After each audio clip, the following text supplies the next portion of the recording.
Mino stands in the hallway of his house. He's alone. It's very quiet. He looks at the large clock on the wall. There are 10 minutes left until the guests arrive. He's wearing a dark suit and a white shirt. Everything is perfectly pressed. Today is an important meeting. Two new partners, Brooks and Holt, are arriving.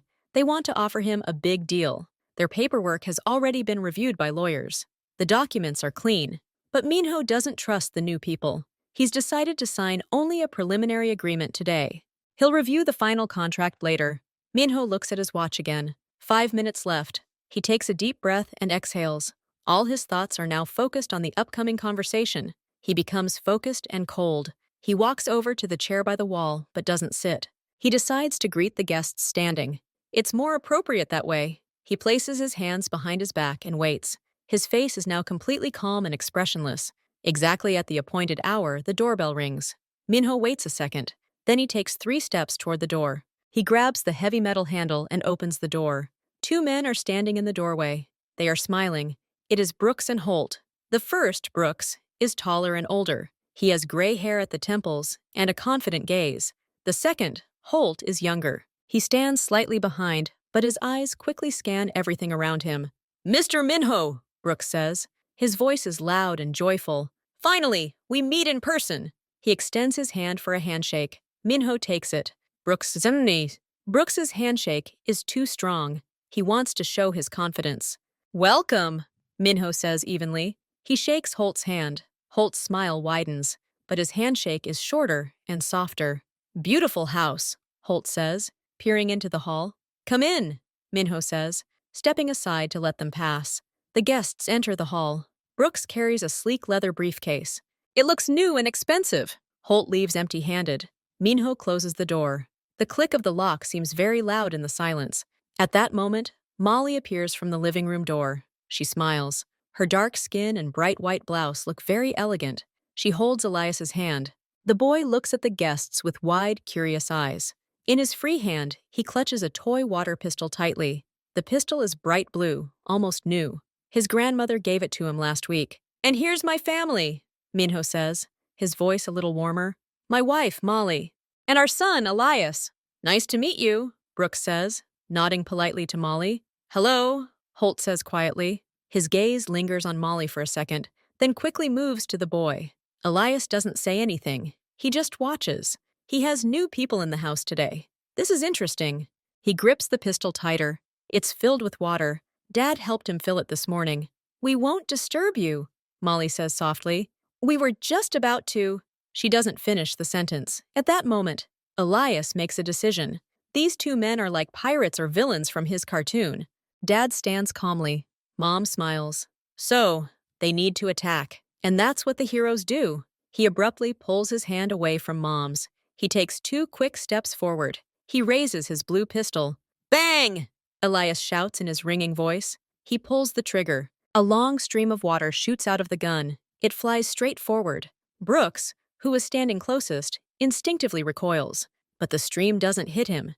It hits the leather briefcase he's holding. The water hits the smooth leather with a loud noise and spreads across the entire surface. For a second, there was complete silence. Everyone looks at the briefcase. Water is dripping from it.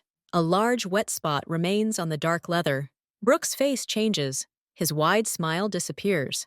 His eyes become narrow and sharp. He looks at the wet school bag, then at the boy, then at Minho. "Elias!" Molly says sternly. She grabs her son by the shoulder and pulls him back. But it's too late. Brooks is already placing his briefcase on the small table by the wall. His fingers move quickly and nervously. He clicks the clasps. They open with a dull thud. Inside the briefcase is a thick folder made of dark blue cardboard. The top of the folder is completely wet. Water has already seeped inside. Brooks pulls out a folder. He opens it. Inside is a stack of white sheets of paper, held together with a paper clip. The top sheets are soaked through. The water has soaked into the paper. The black lines are running. The ink has dissolved into bluish blots. The middle of the stack is still dry, but the water is quickly moving down. "Documents," Holt mutters. He comes closer. His face turns pale. All his previous calm has evaporated. Everything's soaked. All the originals. He looks at Brooks. The glance between them is quick and alarming. Too alarming for simply wet papers. Minho sees that look. He sees real panic in their eyes. Not just frustration over ruined papers, but real primal fear. His own senses instantly sharpen. Something is wrong. Something is wrong with these papers. Molly acts the fastest. "Oh my God, please forgive him," she says, her voice filled with genuine embarrassment. She quickly approaches the table. She doesn't look at the guests. She stares at the wet papers. She carefully takes the folder from Brooks's hands. He, stunned, barely resists. "You need to blot and dry everything right away. Otherwise, it won't be readable at all," Molly says in a businesslike tone. She's already leafing through the wet sheets, carefully separating them from each other. Her eyes scan the lines. Minho continues to watch. He looks at his wife. He sees her brows first furrow in disappointment. Then she reads. She reads carefully. She turns over one wet sheet of paper, then another. Her face changes. It becomes focused, then firm. She looks up and stares directly at Minho. Their gazes meet for only a split second, but that split second is enough. He doesn't see apologies for his son in Molly's eyes. He sees something else. He sees alarm. He sees a warning. He sees a clear signal. There is danger here. Molly lowers her eyes to the papers again. Slowly, as if by accident, she places her finger on one of the lines in the middle of the still dry sheet. Then she looks at Minho again and shakes her head slightly. "No, you can't." Minho understood everything. There was a hidden trap in those documents, a trap his lawyers hadn't spotted, a trap that became apparent when the papers got wet, and his clever wife picked them up. His son had just saved him from great trouble. With his childish prank, everything falls into place in Minho's head. Now he knows who's standing in front of him, and now he knows what to do. Molly looks up from the wet papers. Her eyes meet Minho's. She looks at him directly and calmly, but there's no usual softness in her gaze. Minho sees that look and immediately understands. He knows his wife. She's an intelligent woman. She graduated from law school and knows how to read complex documents. Now her gaze tells him clearly and distinctly, there's something wrong with these papers. It's dangerous. She doesn't blink. She holds his gaze for a second, two, then slowly, almost imperceptibly, she shakes her head. Once. "No, this means these documents cannot be signed. Under no circumstances." Minho nods. One short nod. He understands. He looks away from his wife and at the guests. Brooks and Holt are standing nearby. They are looking at the wet papers. Their faces are tense. They are overly worried about simple papers. Their eyes are frightened, as if they are caught in the act of something bad. Molly looks at the documents again. She carefully turns over the wet sheet. She reads. Everything comes together in her mind into a clear picture. Here, in the third paragraph, it seems to be about the general terms of employment. But if you read carefully, the small print in the middle of the paragraph tells a different story. It says that in the event of any delay, Minho must pay a huge fine. A fine so large that he will lose all his money in this matter. Right here, in point 7, it talks about guarantees. But at the very end of the sentence are the words, subject to the full approval of the other party. This means Brooks and Holt can say, we do not approve at any time, and terminate the contract. And Minho will get nothing. It's a trap. The whole agreement is one big trap. It was crafty. They hid bad terms among good words. An ordinary person, even a lawyer who reads quickly, might miss it. But now the papers are wet. You can't just skim through them. You have to look at them slowly. And Molly sees everything. She looks at Minho and shakes her head again. Now she's sure. Signing these papers means giving everything he has to these people. In Minho's mind, these people aren't partners. They're scammers. They came here to deceive him. They smiled, shook his hand, and in their briefcases lay a document that could ruin him. Anger welled up inside him, powerful and cold. These people dared to come into his house. They were going to deceive him in front of his wife and son. They thought he was stupid and didn't understand anything. He looks at Elias. The boy is scared. He clings to his mother. He doesn't understand what's happening, but he senses that the adults are angry. This little boy, his son, has just saved him. With his toy, water, and childish mischief, Minho's anger grows even stronger. But now it's directed not inward, but outward. At these two, he won't just send them away. That's not enough. They must pay for their attempt. They came with deception. They will leave empty-handed. He will take from them what they value most. Money. A plan is born in his head, clear and precise. Minho takes a deep breath. His expression changes.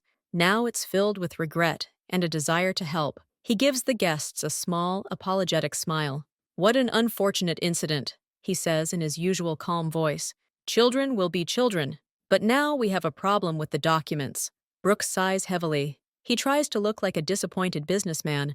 "Yes, this is a serious obstacle. These are our originals. All our agreements are in them." "Originals?" Minho interrupts softly. He pauses, as if thinking. "But you probably have copies on your computer. Everyone keeps files these days." Holt immediately perks up. "Of course," he says quickly. "We have everything electronically." He looks at Brooks, relief evident in his eyes. It seems the problem is being solved. Minho nods, his smile warming. "That's great. It's simple. I have a good printer here. We can print out new documents in 10 minutes and continue our meeting without any problems. Is that okay with you?" He looks at them, offering the simplest and most convenient solution. On Brooks and Holt's faces, genuine, joyful smiles. They were so afraid the deal would fall through. And this Minho turned out to be a normal guy. He's offering to fix everything himself. "That would be wonderful," Brooks says, his voice confident again.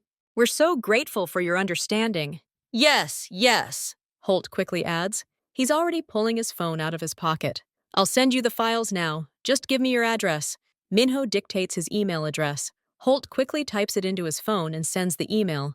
A second later, Minho's phone, lying on the nightstand nearby, vibrates quietly. "That's it. Sent it," Holt says, putting the phone away. "Wonderful," Minho says. He turns to his wife. "Darling, please help our guests. While I'm printing, offer them coffee in the living room. I'll join you shortly." Molly looks at him. She sees his gaze, calm but firm. She understands that he has a plan. Molly takes Elias's hand and leads the guests toward the living room. Brooks and Holt follow her, talking in quiet, contented voices. They're relieved everything worked out. Minho is left alone in the hall for a second. He picks up his phone and looks at it. The email arrived. The documents are here. He quickly goes to his office. It's a room next to the hall. He closes the door. 10 seconds later, the door quietly opens, and Molly walks into the office. She left the guests with coffee and the baby. She closes the door behind her. Minho stands at a large desk. The files he sent are open on his computer screen. He turns to face his wife, his expression now serious and focused. "Sit down," he says quietly. Molly sits down in the chair in front of the computer. Minho says just as quietly, "You're right. You can't sign them." Molly nods. She knew it. "But they're already here," Minho continues. He leans closer to her. His voice is clear and quiet. "They sent us the files. That means we have a chance." He places his hand on the back of her chair. "New documents need to be made. They look exactly the same, with the same names, the same dates, but with different conditions. Do you understand?" Molly looks at the screen. She understands. "We need to change the points," she says. "Make it so that they, not us, are trapped." Minho says. His voice is firm. "Make it so that once they sign, all of their property under this contract passes to me. Everything, every single piece. Hide it in the same places they hid their traps. Use the same words, the same wording. Just change the essence." Molly looks at him. She doesn't ask if this is right. She sees his face. She knows these people wanted to deceive her husband. They wanted to take everything from her family, and her son accidentally stopped them. "Okay," she says calmly. "I'll do it. I know how." "Quickly," Minho says. "We have 15 minutes, no more." He puts his hand on her shoulder for a second. Then he turns and walks out of the office. He leaves his wife alone at the computer. He knows she can handle it. She always has. The office door closes. Molly is left alone. She picks up the mouse and opens the files.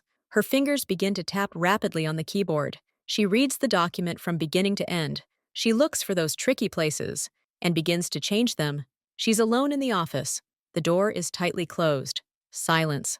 Only the quiet hum of the computer and the rapid tapping of the keys under her fingers. Molly sits up straight. She opens the file she's sent on the large screen. The document is long, many pages, lots of small text. She quickly scrolls down, immediately finding the very same places she saw in the wet printout. Her memory is excellent. She remembers page numbers, remembers the approximate locations of dangerous points. There it is. The third paragraph on page 5. She zooms in, reads every word carefully. Yes, right here, in the middle of that long paragraph about financial guarantees, are hidden the terms about penalties. Huge penalties for Minho. She deletes those lines. Her fingers move quickly and precisely. She replaces them with her own. The same legal jargon, the same complex phrases. But now these lines say that if Brooks and Holt default, their share of the joint venture will be transferred to Minho at no cost. She copies the font, the size, the line spacing. Everything must be identical. She turns to the seventh point on page 9. Guarantees and approvals. She erases the tricky phrase about full approval by the other party. She writes in another one. Now the phrase sounds like Minho has the right to unilaterally declare any of their actions unsatisfactory. This gives him complete control. Molly works nonstop. Her face is focused. Her eyes dart quickly over the text. She's looking for more than just what she's seen before. She's looking for any hidden traps. She reads each section carefully. She finds two more. One is in the scope of work. Another is in the confidentiality clause. She changes them all. Each time, she flips the clause against the authors. Where they left a loophole for themselves, it's now a loophole for Minho. Where they wrote a benefit for themselves, it's now a benefit for him. She doesn't just change words. She thinks like a lawyer, like someone who wants to protect her family. She crafts the text so that it's legally sound and incontestable, so that even if they go to court, they won't stand a chance. She pours all her anger into it. Anger that these people came to her home to deceive her. Anger that they scared her son. Anger that they dared to threaten her husband. 10 minutes pass. She finishes reading the last page, makes one last change. Then she runs the entire text through spell check. Everything is clean. She scans the key changes again. They look like part of the whole. You wouldn't notice them unless you knew what to look for. Now the document is ready. It looks exactly like the original. Same headings, same page numbers, same signatures and seals at the bottom of the pages. She simply copied them from the file she sent. But its essence has completely changed.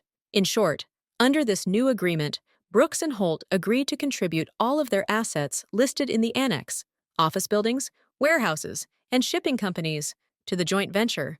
Minho, on the other hand, contributes only his name and connections. In the event of any violation on their part, the slightest delay, the slightest discrepancy, all of their assets immediately and free of charge become Minho's property. Minho alone makes all decisions regarding the project. They have no voting rights. Essentially, they are giving up everything they have for the promise of participation in a project that is entirely under Minho's control. This is bondage. This is a trap they're setting themselves up for. Molly rereads the final clause regarding the transfer of rights. It's worded ironclad. The legal wording leaves them no chance to challenge anything after the signature. Molly leans back in her chair. She looks at the screen. Is she satisfied? Yes. She did the best she could, and she did it well. She presses the print button. The powerful printer in the corner of the office quietly starts up. It begins printing. Sheet after sheet slides out of the tray. Molly stands and walks over to the printer. She takes the sheets, still warm from printing. They smell of fresh ink. She carefully stacks them, aligning the edges. The paper is high quality, thick, the same kind that was in Brooks's briefcase. Minho always kept it for important documents. She places the stack on the table and puts a clean sheet of thick cardboard on top, like a cover. It's an exact replica of the folder she kept in the hallway. Only inside is a completely different text. She checks the time. 12 minutes have passed, faster than they thought. She smiles to herself. Everything is ready. Molly picks up the new folder. She takes a deep breath and exhales. Her face becomes soft and friendly again. She opens the office door and steps out into the hall. Voices come from the living room. She goes there. Brooks and Holt are sitting on the couch in the living room. Cups of coffee are on the table in front of them. They are talking animatedly. Elias is sitting on the rug in the corner, quietly playing with his cars. Minho is sitting in a chair across from the guests. He nods and says something in a calm tone. Molly enters the room. Everyone looks at her. Here I am, she says with a slight smile. And the documents are ready. Brand new. Clean. She walks over to the table and places the folder in front of Minho. She does it naturally, like a hostess simply helping her guests. Oh, great, Brooks says. He looks at the folder with obvious relief. You're so fast. Yes, thank you very much, Holt adds, almost rubbing his hands. Minho takes the folder. He opens it, as if skimming through it. Everything is in place, he says, placing the folder in the center of the table. We have a good printer. The quality is excellent. Molly pulls up a chair and sits next to her husband to his left. She's not facing the guests, but right next to them. That way, she can see everything: their faces, their hands, and the documents on the table. Her shame, she's calm. She's smiling. She looks like a welcoming hostess, simply attending her husband's business meeting. But her eyes are attentive. She's watching Brooks and Holt. She's watching their every move. The way Brooks reaches for a folder. The way Holt nervously adjusts his tie. She looks at their eyes. Will they read, even skim, or are they so confident of their victory that they won't even look? Minho opens the folder and takes out the documents. Here, he says, 3 copies, 1 for each party. Let's start with the signing, and then we'll discuss the details. He distributes documents. He places 1 copy in front of himself. He hands the other 2 to the guests. Brooks picks up his copy. He flips through the first few pages. He looks not at the text, but at the bottom of the pages. He looks for a place to sign. Holt does the same. He doesn't even try to read. He immediately opens the document to the last page. It looks okay, Brooks says, scanning the section headings. He doesn't read the sections themselves. He just sees that the structure is familiar. The purposes are the same. Yes, yes, Holt agrees quickly. He's already pulling his pen out of his inside pocket, the expensive one with the gold nib. Shall we start signing? Molly watches. She sees their haste. She sees how eager they are to sign. They think the trap is already set and waiting for Minho. They have no idea that everything has changed. Of course, says Minho. He picks up his pen too. Let's take this in order. You first, gentlemen. Brooks places the document in front of him. He finds the first signature mark. He signs it with a flourish. Holt does the same. Their faces are focused, but there's excitement in their eyes. They're close to their goal. Molly sits still. She watches their pens glide across the paper, over and over. On every page that needs a signature. They don't read, not a single word. They just sign. Minho signs his copies next. His movements slower, more precise. The process moves quickly. Within minutes, all 3 copies are covered with signatures. Brooks puts his final signature on his copy. He puts down his pen. He leans back on the couch. He smiles broadly. Well, that's it, he says with deep satisfaction in his voice. The deal is complete. Congratulations on the start of our partnership. Holt leans back too. He exhales. His face is a mixture of fatigue and triumph. Yes, finally. We've been working towards this for so long. Now we can get to work. They both look happy and relaxed. They exchanged satisfied glances. Everything worked out. Even that silly water thing worked in their favor. It sped up the process. They sit in their chairs like they're in control. They think they've just made the best deal of their lives. Molly looks at them. She looks at her husband. Minho sits up straight. He slowly collects the signed copies. He places them neatly in a folder. There is no smile on his face. There is a slight thoughtfulness. He closes the folder, places it in front of him.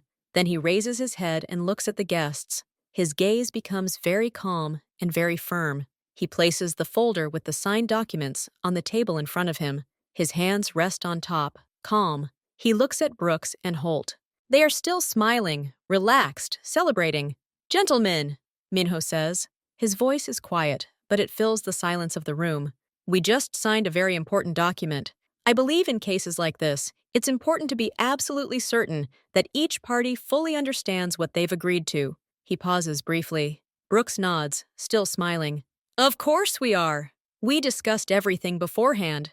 Nevertheless, Minho continues evenly, let's do a formality. For the sake of order, I'll read the key points of our agreement out loud, so that there are no misunderstandings. He opens the folder, takes out 1 copy, the one he will keep. He clears his throat and begins to read. Minho's voice is even, calm, and his diction is clear. He reads slowly. First, he reads the standard stuff, the names of the parties, the date, the subject of the contract. It sounds boring and ordinary. Brooks and Holt listen with half an ear, already mentally calculating the profit. Then Minho moves on to the 3rd point, the one about Molly cheating. He reads the introduction first. Then he gets to the middle of the paragraph. In the event of failure to fulfill or improper fulfillment of delivery obligations by the second party, Minho reads, his voice becoming slightly firmer, the entire share of the second party in the joint venture, including the property contributed as specified in Appendix Number 1, shall become the property of the first party in full, free of charge, and without the need for additional court decisions. He reads it clearly. Every word hangs in the air. It sounds unfamiliar. Brooks blinks. His smile fades. He looks at Holt. He's stopped smiling too. What? Brooks says quietly. What are you reading? Minho doesn't answer. He continues. He moves on to point 7. About guarantees and approvals. He reads out the new wording Molly wrote in. The first party has the exclusive right to unilaterally evaluate the compliance of the second party's actions with the terms of the agreement, and its negative decision is final and not subject to appeal. Holt slowly rises from the couch, his face starting to turn white. Stop, he says, his voice shaking. Those aren't the terms. It was written differently. I'm reading what's signed, Minho answers calmly. He looks straight at him. We just signed this. All 3 copies. Your signatures are here. Mine are here. Minho doesn't stop. He scrolls further down the document. He finds the special terms section, the one Molly wrote practically from scratch. He begins reading it in its entirety. Clause 12, Special Conditions. In order to secure the obligations, the second party irrevocably and unconditionally transfers to the first party title to all property specified in Appendix Number 1, effective upon execution of this agreement. Actual possession and control of said property shall remain with the second party until the conditions specified in paragraphs 3 and 7 of this agreement occur, but title shall be deemed to have transferred upon execution. The list of properties includes an office complex located at, and Minho begins to read out the list. A long list. Buildings, land, shares in companies owned by Brooks and Holt. Everything they intended to invest in the project. Everything they had. He reads the list slowly and methodically. Every address. Every name. It takes almost 2 minutes. Brooks isn't sitting anymore. He's standing. He's standing and looking at Minho. And his face isn't just pale anymore. It's gray, like ash. His mouth is slightly open. He can't make a sound. He hears Minho reading off his property. Everything he's saved. Everything he's built on. All his assets. Holt grips the back of the chair. His fingers dig into the fabric. He's shaking. A small, uncontrollable tremor. He looks at his copy of the contract, lying on the desk in front of him. He grabs it, starts leafing through it. His eyes dart over the lines. He searches for familiar words, but finds unfamiliar ones. The very ones Minho just read out. They're here. They're printed. They're in the document. The silence in the room becomes absolute. Even Elias freezes in his corner, sensing the tension. Molly sits motionless, watching every movement. Brooks and Holt don't move. They're frozen like statues. The color has drained from their faces. Beads of sweat have formed on Brooks's forehead. They glisten in the lamplight. Holt looks at the document, then at Minho, then back at the document. There's a void in his eyes that quickly fills with horror, the horror of realization. They heard every word. They understood every word. The meaning didn't reach them immediately, but slowly and viscously, like thick syrup. And when it did, it was a blow. Quiet, but crushing. With this agreement, they had just given Minho everything, all their wealth, all their property, not as a deposit, but as a gratuitous transfer. They were left with nothing. They had signed a document that would ruin them completely. This can't be, Brooks croaks. His voice sounds strange, strained. This is a forgery. You switched the documents. He says this, but there's no confidence in his voice, only panic. He looks at Minho, searching his eyes for confirmation that this is a joke, a terrible joke. Holt finds his voice. It sounds shrill and loud. What have you done? This is the wrong text. We sent you different files. You changed them. He screams almost hysterically, pointing a finger at Minho. They both look at the documents in front of them, at their own signatures under each item. Their sweeping autographs stand beneath these new, terrible lines. They were written by their own hands. Just a few minutes ago, they can't believe their eyes. They can't believe their ears. But the facts are right there in front of them. Paper, black letters on a white background. Their signatures. It's real. It happened. Panic gives way to rage, wild, uncontrollable. They have nothing to lose. It seems they've already lost everything. Brooks slams his palm down on the table. The cups bounce, spilling coffee. This is fraud, he growls, his face contorted with anger. You took advantage of the situation. You switched the papers while we were waiting here. Holt jumps up. He approaches the table, towering over Minho. You think you'll get away with this? We have copies. We have our files. We'll prove in court that you faked everything. You won't get anything. Nothing. They're shouting at the same time. Their voices overlap. They're talking about the court, the police, their connections. They point their fingers at Minho. Then at Molly. Their movements are sharp, angry. They're completely out of it. Elias is startled by the loud voices and begins to whimper quietly. Molly immediately gets up and goes to him, leading him from the living room into the hallway, away from the screams. She calms her son, but leaves the door ajar so she can hear what's going on. Minho doesn't move. He sits in his chair. He doesn't lean back, doesn't defend himself from their gestures. He simply sits and looks at them. His face remains calm. There is no fear in his eyes, not even malice. There is only cold confidence. He waits for the first wave of anger to pass, waits for them to shout out their threats. When the screams subside for a moment, Brooks and Holt are breathing heavily, staring at him. Minho slowly raises his hand. He points at the documents lying in front of them. Your signatures, he says quietly, but so that every word is clearly audible. Here, and on every page. You signed this document, voluntarily, in my house, in front of witnesses. My wife was here. She saw everything. He places his copy of the contract on top of the folder. Are you claiming I swapped the documents? He asks. But you sent me the files yourself, to my email. I received them. I printed them out. You saw my wife bring in fresh printouts. You didn't read them. Not a single page. You started signing right away. You were so confident in your success that you didn't even bother to check. He pauses, letting these words sink in. Who will look suspicious in court? He continues. Me, who received files from you and printed them out. Or you, who signed a 30-page contract without even looking at it. Judges don't like that. It's called carelessness, or even negligence. Brooks starts to say something, but Minho interrupts him. Do you have your files? Fine. Send them to the court. I'll send mine. The court will order an expert examination. The experts will look at the files. And what will they see?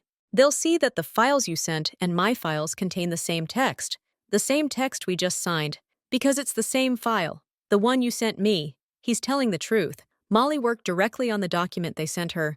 She didn't create a new file. She modified an existing one and saved it under the same name. To any expert, it would look like the original document from Brooks and Holt. There's no way to prove it was modified right here in this office. We can only assume. And assumptions aren't proof, Minho says finally. His voice is like a death sentence. You came here under false pretenses. You thought I'd sign off on your trap, but you fell into your own trap. It's all fair and square. Brooks slowly sinks onto the couch. All his anger has vanished. Only emptiness and coldness remain. He understands Minho's logic. He knows he's right. Their plan was perfect, but it backfired. The contract, is it still in effect? Holt asks hoarsely. He's still standing, but his legs seem to be buckling. From the moment it's signed, Minho nods. It's written in the very first clause. The agreement comes into force from the moment it's signed by both parties. We've signed it. All the terms are now in effect. Ownership of your property, according to Clause 12, has already formally transferred to me. You remain at the helm. You manage it until you violate the terms. And the terms, as you've heard, are very strict. The slightest offense, and everything is mine, final and irrevocable. And considering that all decisions are mine, Minho spreads his hands slightly. It wouldn't be difficult to find your actions unsatisfactory. This means they're no longer the masters of their business. They're puppets. They must now work to please Minho. Otherwise, they'll lose everything. In fact, they've already lost everything. They just don't feel it physically yet. You took everything, Brooks whispers. He stares into space. Everything we had. Silence returns to the room.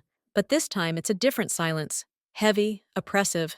The silence of utter defeat. Brooks and Holt sit motionless. They no longer look at Minho. They look at the floor, at their hands, at the window, at the darkening sky. They realize the scale of their failure. They came here to enrich themselves at someone else's expense. They were confident in their cunning. They despised Minho, considering him just another target. And now they themselves have become a target. They have signed it, their own ruin, their pride, their confidence, their plans, all shattered in an instant. Because of a spray of water from a child's pistol, because they were greedy and didn't read what they were signing, because they underestimated the woman sitting next to them and the calm man across from them. They understand that their careers are over. Their reputations are ruined. They can't tell anyone how they were duped. It would look ridiculous and pathetic. We were tricked by a kid with a water pistol. That's not something they can forgive in their circles. They've become a laughingstock, and they've lost all their assets. Holt covers his face with his hands. His shoulders begin to shake. Brooks sits, his fists clenched, but there's no longer any fire in his eyes, only ash. They've lost, completely and utterly, and there's no turning back. The document is signed. Their signatures are at its core. They've backed themselves into a corner from which there's no escape. Minho watches them. He doesn't feel joy. He feels satisfaction. Justice has been served. They wanted to harm him and his family. Now they got what they deserved. He slowly gathers up all the copies of the agreement and puts them back in the folder. The job is done. They sit in oppressive silence. Brooks and Holt don't look at each other. They don't know what to say. There's no point in protesting. Minho has laid out all the facts. Threats are pointless. They no longer have any power. They essentially have nothing now. Brooks is the first to rise from the couch. His movements are slow, like those of a very old man. He doesn't look at Minho. He stares at his empty coffee cup. We'll go, he says hoarsely. His voice sounds lifeless. Holt also stands. He silently picks up his copy of the contract from the sofa. He looks at the folder as if it were something poisonous, but he can't let go of it. It's the only thing he has left from that meeting, a document proving his ruin. Minho doesn't get up. He sits in his chair and watches. He doesn't say goodbye. He doesn't offer to walk them home. He simply lets them go. Brooks and Holt walk slowly through the living room toward the hallway. Their backs are hunched. The confidence with which they entered this house an hour ago has vanished without a trace. Molly stands with Elias in the hall. She watches them leave. She silently steps aside, letting them pass to the door. Elias is quiet, looking at the unfamiliar men with wide eyes. Brooks reaches the door. He stops. He turns and looks at Minho, who remains in the living room doorway. Brooks's gaze is a mixture of hatred, fear, and despair. He wants to say something, but the words catch in his throat. Instead, he simply turns sharply, grabs the handle, and opens the door. Holt, without turning around, slips out. The door closes. The soft but final click of the lock is heard. They left. Silence reigns in the house, but it's no longer the tense, expectant silence that had been there before their arrival. It's the silence after a violent storm. The air feels thick, yet calm. The echoes of shouts and angry words still hang in the rooms, but they quickly fade. Minho stands in the doorway between the living room and the hallway. He looks at the closed door for a few seconds. Then he slowly turns. He sees Molly. She is standing with her arm around Elias. The boy is pressed against her. They are alone. Alone again in their home. The danger is gone. A danger that came disguised as a lucrative offer. Minho takes a deep breath, then exhales. Only now does he allow his body to relax a little. The tension in his shoulders slowly fades. He walks into the living room and approaches the table. Empty cups sit on the table, along with a folder containing 3 signed copies of the contract, a document that now grants him immense power and wealth, but he looks at it without much joy. It was a necessary step, protection, nothing more. He takes the folder. He clutches it tightly in his hands. Then he puts it back. He goes to the large window and pulls back the heavy curtain. It's already dark outside. The city lights are visible. There, in that city, 2 men are now getting into their expensive car and driving away. To realize the full horror of their situation, their lives have changed forever. But Minho feels no pity for them. They have made their choice. He turns around. Molly and Elias walk into the living room. Ellis still looks a little scared. He's clutching his water pistol, but he's no longer playing with it. Minho crouches down to be level with his son. His face softens, completely different from how it was just minutes ago. Elias, he says quietly and tenderly, come here. The boy looks at his mother hesitantly. Molly gently nudges him forward. Elias takes a few steps and stops in front of his father. Minho takes his small hand in his. Do you know what you did today? He asks. His voice is not stern, but calm. Elias looks down. He nods, his lower lip trembling. I got the papers wet, Uncle. I'm bad. No, Minho says firmly. You're not bad. You did one little prank. Yes, but that prank, it helped Dad. A lot. Elias looks up at him. There's confusion in his eyes. Helped? Yes, says Minho. He smiles. You see, those guys brought bad papers. Really bad. If Dad had signed them, We could have been in big trouble. Your water splashed right on those papers. And we saw them. And we knew they were bad. You, without knowing it, warned us. You were our little guardian. He chooses a simple word, one a 5-year-old could understand. Elias blinks. He processes this information. The fear in his eyes gradually gives way to curiosity, and then to a hint of pride.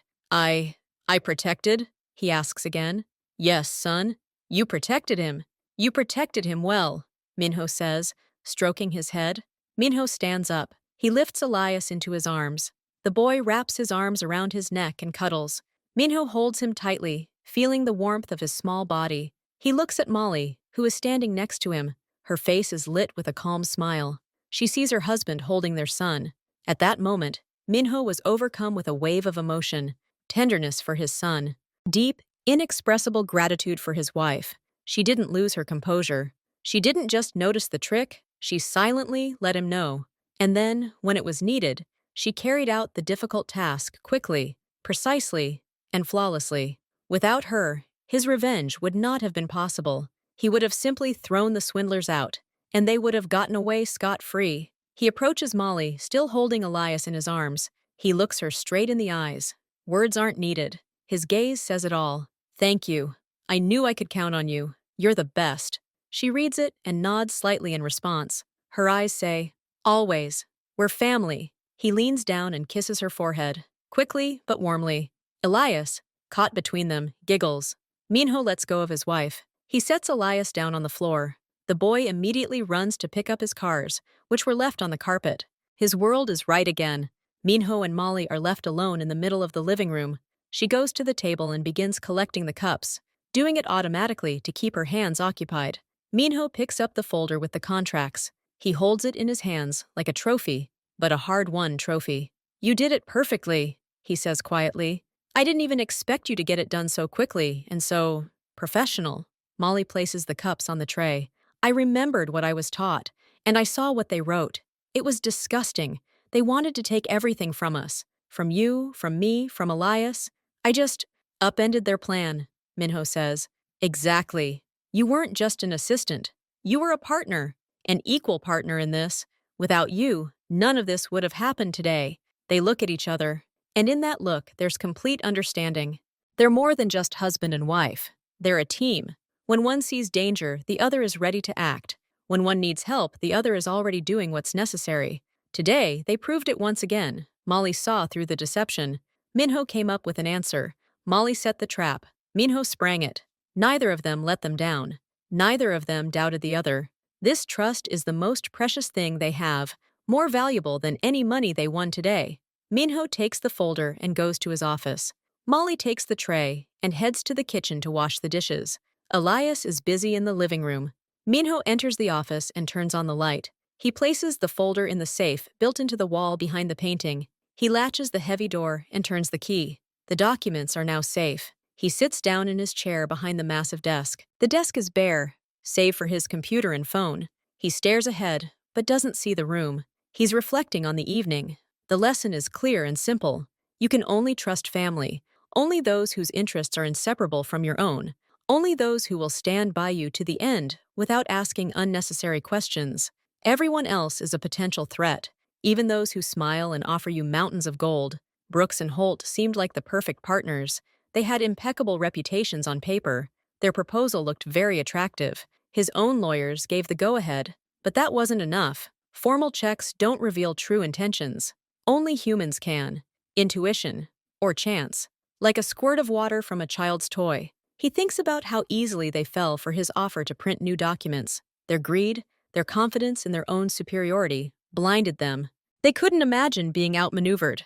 That was their biggest mistake. Minho draws a conclusion. Never underestimate your opponent. Always assume they're smarter than they seem, and always have your move ready. Your trump card. Today, that trump card was Molly's knowledge and her quick work. He also understands that his son, his little, restless son, has proven to be an important part of his security. Not literally, of course, but life is strange. Sometimes protection comes from where you least expect it. So, he needs to value and cherish every part of his life, his family, his home, this peace, because all of this together is his true fortress. Minho leaves the office. He goes into the living room. Molly has already returned from the kitchen, sitting on the couch watching a quiet cartoon with Elias. The boy is perched on her lap, a water pistol lying next to her on the couch. They look peaceful and happy, as if the storm had never happened, as if there had been no screaming, anger, or life or death struggle. The house was filled with warmth and calm again. Minho comes over and sits down next to them. He puts his arm around his wife's shoulders. She leans against him.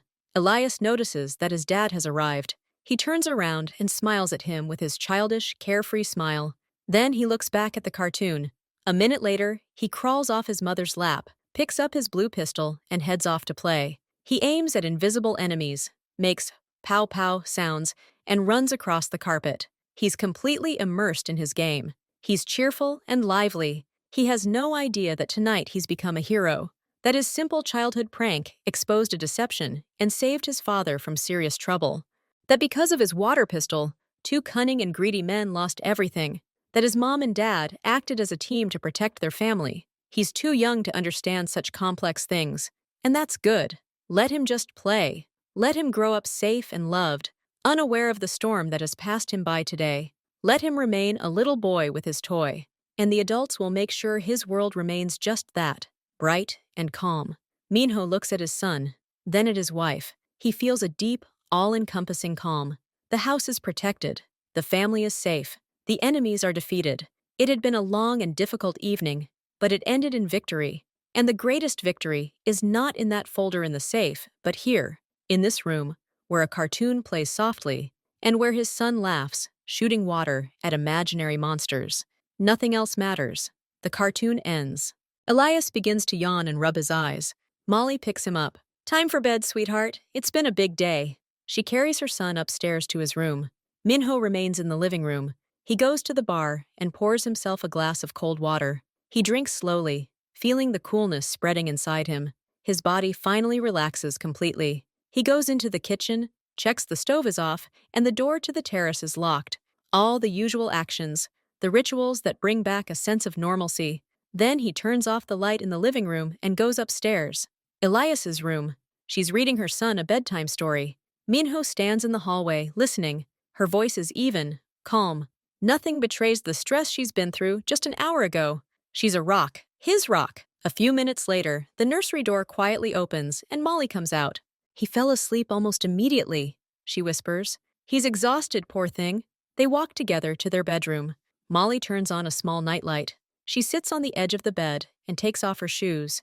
Minho stands by the window, looking out at the sleeping city. "I was thinking about one thing today," he says without turning around. What would have happened if his gun had been empty, if he hadn't fired? Molly flinches. She didn't want to think about it. "I would have taken the papers to dry," she says slowly, "but I probably wouldn't have read them so carefully. I would have just blotted them and handed them back. We would have sat at the table. You would have signed, and that's it." She falls silent. The thought is heavy and unpleasant. "Yes," Minho agrees. "I would have signed.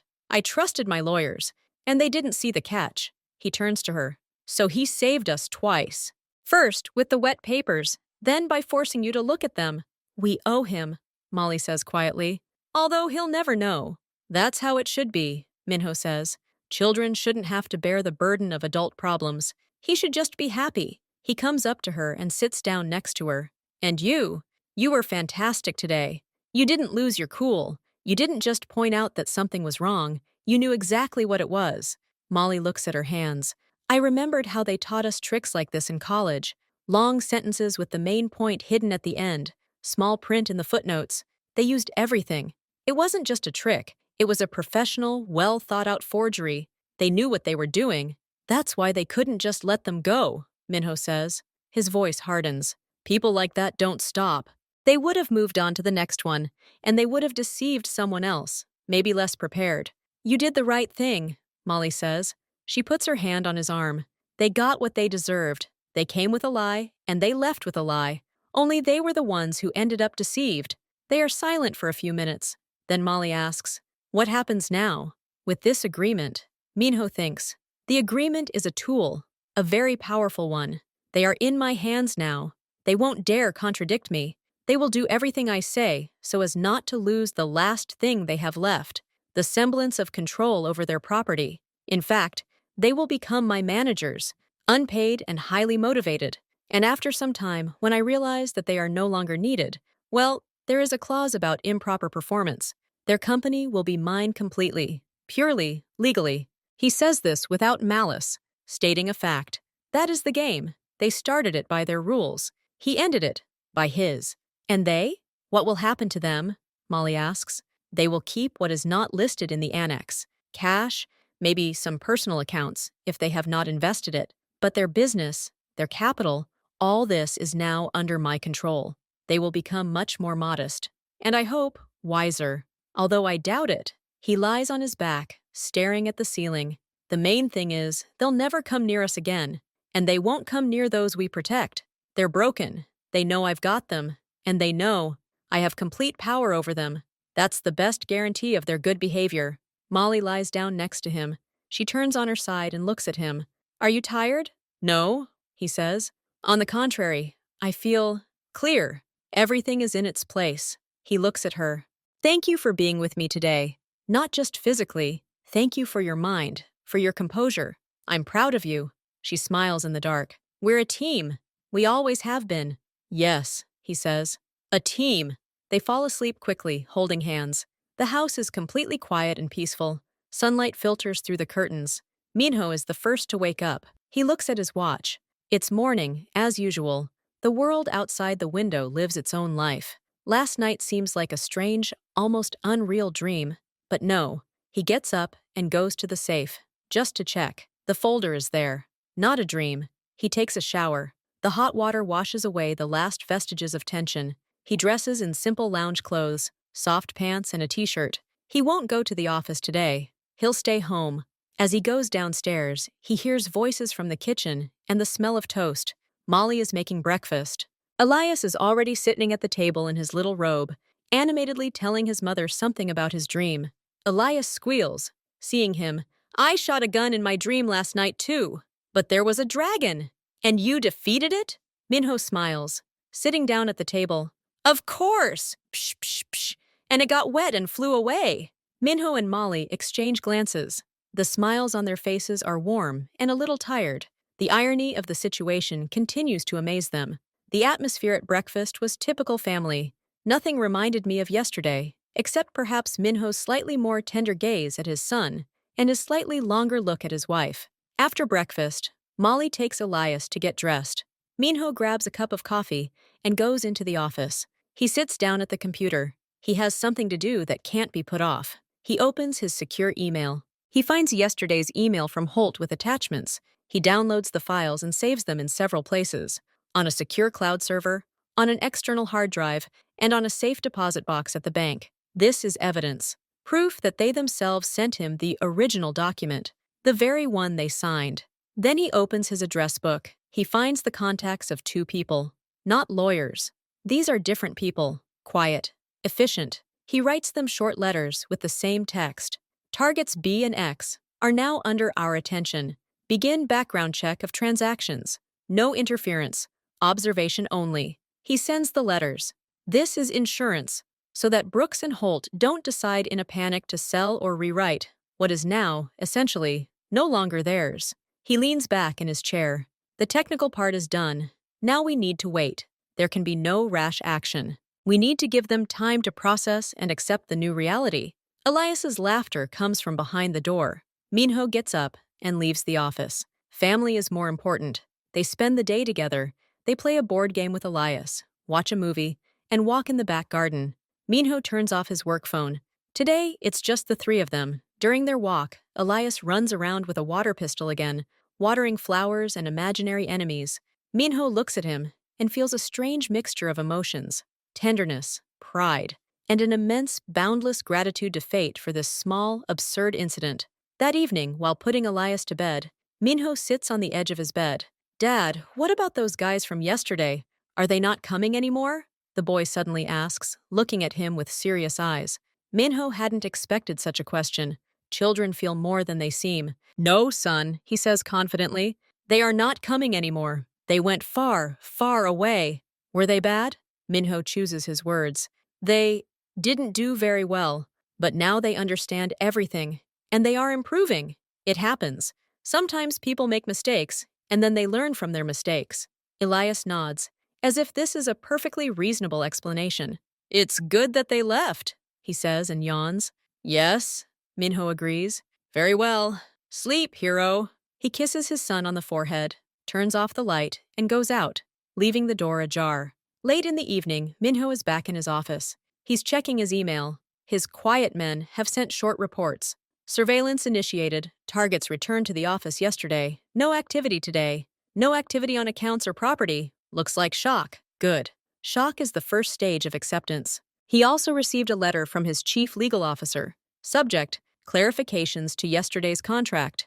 The lawyer who had approved the original yesterday had obviously reread the files Minho had sent him that morning, already amended by Molly. The letter was enthusiastic. Mr. Minho, you've done a brilliant job improving the terms. These amendments dramatically shift the balance of power in your favor. This is one of the most secure contracts I've ever seen. Congratulations! Minho grins. If only he knew. He writes a short reply. Thank you. The contract has already been signed by all parties. No further action is required. He closes his laptop. The workday is over. A week passes. Life has returned to normal. Minho is back in the office, doing his usual chores.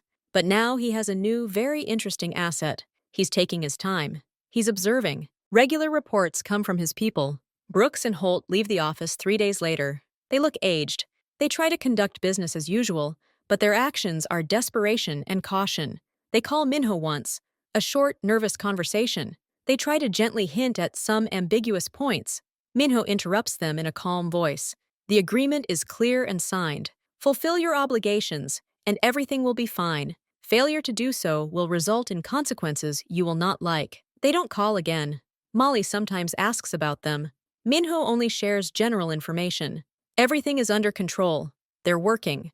Elias has almost forgotten that evening. He continues to play with his pistol, but now he's also fascinated by a new toy, a construction set. He builds towers and fortresses from large plastic blocks. One evening, 2 weeks later, Minho comes home later than usual. Molly is waiting for him in the living room. How are you? She asks. Good, he says, taking off his jacket. The first tranche was today. The money arrived in the account. Everything is clear. Everything is according to the agreement. He means the first payment from the Brooks and Holt business, which is now effectively working for him. And they? Molly asks quietly. They've resigned themselves. Minho shrugs. They realize the game is up. Now, they're just trying to save at least something. And they're doing it well. Fear is a great motivator. He sits down next to her. You know what I keep thinking about? He says. What? About how fragile everything is. They built their empire over years, and it collapsed in one night because of greed, because of arrogance, and because they underestimated family. He takes her hand. We must never forget that lesson. Never. Never be greedy, and never underestimate those around you. We won't forget, Molly promises. They sit in silence, listening to Elias humming to himself upstairs as he puts his toys to bed. A month later, Holt's business, now managed under the invisible but strict control of Minho, is running smoothly and profitably. The two former partners have become quiet, efficient managers. They know their place. Minho is satisfied. He got everything he wanted and more. He received proof of his own strength and proof of the unreliability of everything beyond the walls of this house. He's throwing a little celebration. Nothing special. He just orders Molly's favorite cake and buys Elias a huge new toy, a superhero set. They have dinner together, laugh, and tell stories. After dinner, when Elias got carried away playing with the new characters and left his old blue water pistol lying on the couch, Minho picks it up. He's holding a lightweight plastic object. So simple. Such a normal kid's thing. He looks at it for a long moment. Then he places it on a high shelf in his office, next to a few other memorabilia. Not the most visible shelf, but one where he'll see it occasionally. Not as a trophy, but as a reminder. A reminder that the biggest storms sometimes start with the smallest drop of water, and that the most reliable defenders sometimes wear diapers, and then sweatpants. He leaves the office and closes the door. He goes into the living room, where his wife and son are building a castle out of blankets and pillows. He approaches them, and Elias drags him inside the fort. You'll be our king, Dad, he declares. And you? Minho laughs. I'm a knight. I protect everyone. Psst, psst. Minho hugs them both. He's in his fortress, the real one. And he knows that its walls are the strongest in the world because they're built not of stone, but of trust, love, and small, random miracles. He sits inside a blanket fort, hugging his wife and son, the smell of baby shampoo, fabric, and warmth. This is his world, the only one that matters. Elias continues to play knight, but after 15 minutes, his energy drains. He falls asleep right on the fort floor, his nose buried in a soft blanket. Molly carefully lifts him and carries him to bed. Minho dismantles their makeshift fort, carefully folding the blankets. Then he goes out onto the terrace. The night is quiet and cool. He stands, leaning on the railing, and looks at the lights in the distance.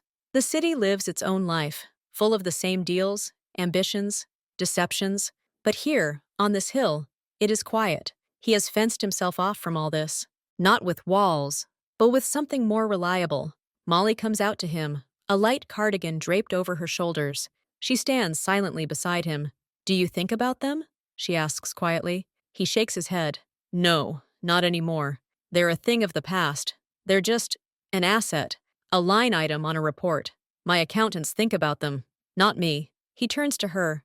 I think about the future, about our future. This incident, it put everything into place, cleared the air. Now I see even more clearly. She waits for him to continue. I don't want to take those risks anymore, he says firmly. Even if we win, it's too much of a strain. On you, on him. He nods toward the house where Elias sleeps. I want stability, peace. I've earned enough to provide that for 10 lifetimes. What are you suggesting? Molly asks. I'll start phasing out of active operations, he says. Move most of my business into passive investments. Legitimate, clean ones. The kind where you don't have to look people in the eye every day and wonder if they're cheating you or not. I want to spend more time here. With you. With him. Before he grows up. Molly looks at him, surprised, but there's approval in her eyes. Are you serious? This is a huge decision. The biggest of my life, he confirms.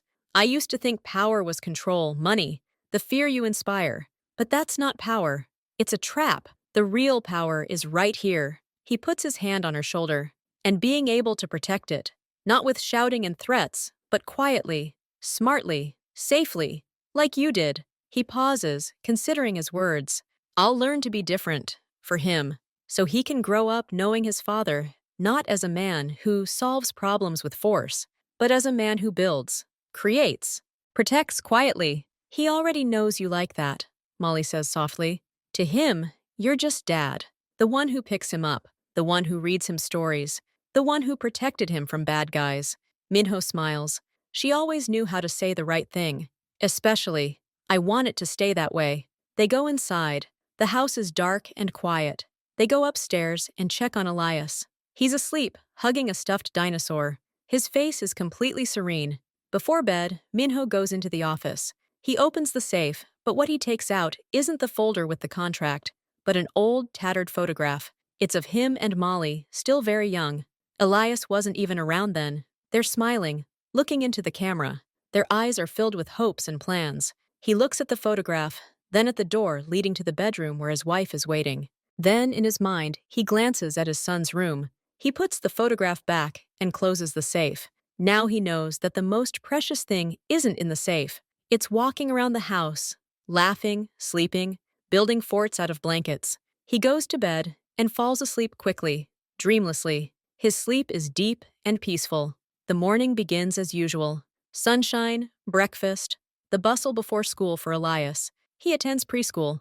But today, Minho isn't rushing to the office. He sees his son and wife off, then returns to his office. He has a call scheduled. He dials his oldest and most trusted manager, the man who oversees all the legitimate businesses. This is Minho, he says when the phone is answered. I have new instructions for you. I want to begin the process of restructuring the entire portfolio. We need to shift our focus to long-term sustainable assets, start preparing proposals, and reject all new partnership offers. All of them, without exception. Tell them we're temporarily not expanding. His voice is calm and decisive. The other end of the line asks follow-up questions, but Minho answers clearly. He's set his course, and he won't deviate from it. After the call, he feels a strange lightness. as if a heavy, invisible burden has been lifted from his shoulders. He goes to the window and sees a car driving down the street, the usual bustle of the city, but now he sees it not as a battlefield, but as a backdrop to his real life, which is happening here, within these walls. He decides to do something unusual. He goes into the kitchen, finds Molly's cookbook, she likes to cook complicated dishes sometimes, and decides to try baking cookies. It doesn't turn out very well. The dough sticks to his hands, and some of the cookies burn, but the process calms him. The simplicity of the process, the smell of vanilla, the flour on the table. When Molly returns home, she finds him doing this. She stops in the kitchen doorway and looks at him, at his concentrated face, at the slight chaos around him. She says nothing. She just smiles. That smile says it all. I see. I understand. And that's right. Elias, returning later, is delighted with Daddy's treats, even if they're a little crooked. For him, it's just a fun adventure. This is how the day goes by. Simple, ordinary, serene.